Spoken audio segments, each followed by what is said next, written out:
Pemirsa, Sudim dilaporkan dengan dugaan penelantaran anak. Kades Sumber Agung Banyuasin membantah tuduhan tersebut.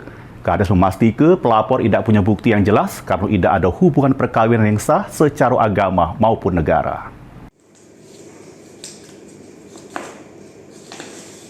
Kades Sumber Agung Banyuasin melalui kuasa hukumnya membantah tuduhan pelapor Elisa Trisnawati yang lapor ke atas dugaan penelantaran anak.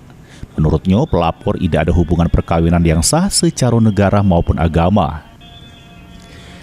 Ditambah lagi, tuduhan tersebut tidak berdasar ke hukum yang jelas, karena dari akte kelahiran anak pelapor, itu dibuat oleh pelapor dengan cara yang tidak benar.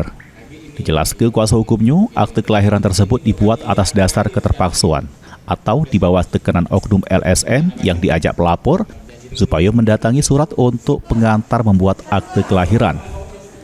Atas dasar itu juga, pihaknya sudah melapor ke hal tersebut ke Polda Sumsel pada September 2025 dengan pasal dugaan dokumen palsu karena nama sang kades dicatut sebagai wong tua dari anak pelapor. Laporan tersebut ini sudah naik ke sidik, jero waktu para bakal ada penetapan tersangka.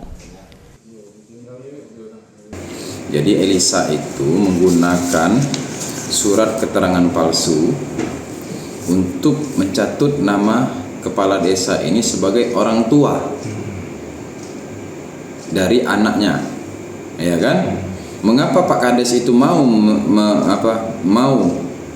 melakukan ataupun membuat surat pernyataan itu berdasarkan ancaman dari salah satu LSM yang dibawa oleh saudari Elisa pada saat itu, sehingga Pak Kades mengiyakan untuk membantu membuat proses penerbitan akte kelahiran anaknya saudari Elisa.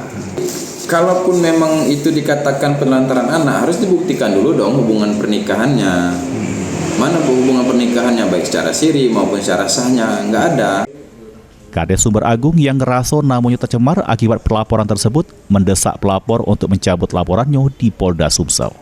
Mulyadi, PAL TV.